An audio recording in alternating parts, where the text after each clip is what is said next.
છે કે ભારત પર જે આતંકી હુમલાઓ કરવામાં આવે છે તેની પાછળ પાકિસ્તાન કનેક્શન સામે આવે છે, પરંતુ પાકિસ્તાન લગાતાર તેનાથી ઇનકાર કરતું આવ્યું છે।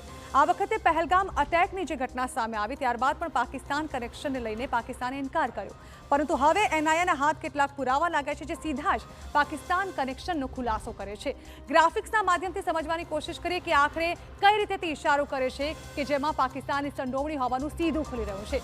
આતંકીઓ પાસેથી જે મોબાઈલ મળી આવ્યા છે, આતંકીઓના મોબાઈલ જે છે તે 2 રેડમી મોબાઈલ તેમની પાસેથી મળી આવ્યા છે, જેની અંદરના જે કેટલાક ડેટા સામે આવ્યા છે, જેમાં એક ફોન કરાંચીથી અને બીજો લાહોરથી ત્યાં પહોંચાડવામાં આવ્યો હોવાનું સામે આવ્યું છે। આ ફોન કરાંચી અને લાહોરથી એટલે કે પાકિસ્તાનથી જ પહોંચ્યા હતા। આ ફોન જે છે તે વર્ષો જૂના ફોન હતા, અચાનક જ તે એક્ટિવ થઈ ગયા તે પણ શંકાસ્પદ છે। 2021 અને 2023માં તેને આયાત કરાયા હોવાનું સામે આવ્યું છે, અને ખાસ વાત એ છે કે આ ફોન જે છે તે હુમલા પહેલા જ આ જૂના ફોન્સ ફરી એક્ટિવ થયા હતા।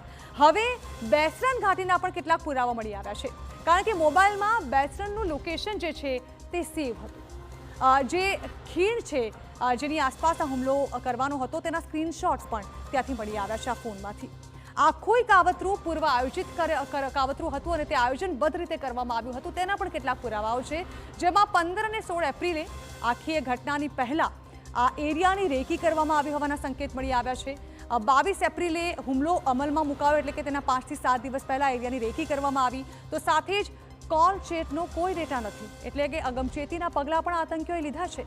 મોબાઈલમાં કોઈ કોલ કે મેસેજનો રેકોર્ડ નથી, રેડિયો કમ્યુનિકેશનનો ઉપયોગ કરવામાં આવે છે જેના કારણે તેઓને કોઈ પકડી ન શકે। સાથે જ ગોપ્રો કેમેરાનો પણ ખુલાસો થયો છે આખા આતંકી ષડયંત્રમાં। આતંકીઓ પાસેથી ગોપ્રો કેમેરો પણ મળી આવ્યો છે। આ કેમેરો જે છે તે ચીન મારફતે આતંકીઓ સુધી પહોંચ્યો હોવાનું સામે આવ્યું છે, અને સતત આતંકીઓને પાકિસ્તાનથી માર્ગદર્શન મળતું હોવાનું પણ સામે આવ્યું છે। કઈ રીતે? તો લશ્કરનો હેન્ડલર સૈફુલ્લાહ જટ તેનો મુખ્ય સૂત્રધાર છે। હુમલા દરમિયાન તેણે રિયલ ટાઈમ નિર્દેશ જે છે તે આતંકીઓને આપ્યા હતા। સાથે જ આખી ઘટના બાદ વારંવાર સવાલ ઉઠ્યો ટુરિસ્ટ ગાઈડની ભૂમિકાને લઈને, તે પણ શંકાસ્પદ લાગતી હતી, કારણ કે તેઓએ અગાઉ જોયા હોવાનો દાવો થઈ રહ્યો છે। માહિતી ન આપવામાં આવી ગાઈડ્સ દ્વારા એ બંને ગાઈડ ઝડપાઈ ગયા છે। સાથે જ ઓપરેશન મહાદેવમાં તેઓનો ખાત્મો થઈ ગયો। થોડા દિવસોની અંદર આ ઓપરેશન મહાદેવમાં સેનાએ આતંકીઓનો ખાત્મો કર્યો। હુમલામાં સામેલ 3 આતંકીઓને ઠાર કરવામાં આવ્યા છે।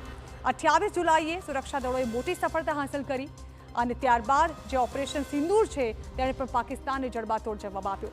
ભારતે પાકિસ્તાનમાં પહેલગામ હુમલાના અટેકની સામે એર સ્ટ્રાઇક કરી અને 9 આતંકી ઠેકાણાઓ જે છે તે નિશાન બનાવવામાં આવ્યા, પરંતુ પહેલગામ આતંકી હુમલા બાદ જો આતંકીઓ શાંત નહીં થાય તો આ પહેલા સૈન્ય પ્રમુખે જણાવ્યું છે કે ફરી એકવાર જે ઓપરેશન સિંદૂર 2.0 છે તે શરૂ કરી દેવામાં આવશે, કારણ કે ઓપરેશન સિંદૂર એ અંત નહીં પરંતુ માત્ર એક શરૂઆત છે। તો આ સાથે જ હાલ ફિકર આપણીમાં રોકાઈ બ્રેક માટે, બ્રેક બાદ અન્ય મહત્વના મુદ્દા પર કરીશું વાત।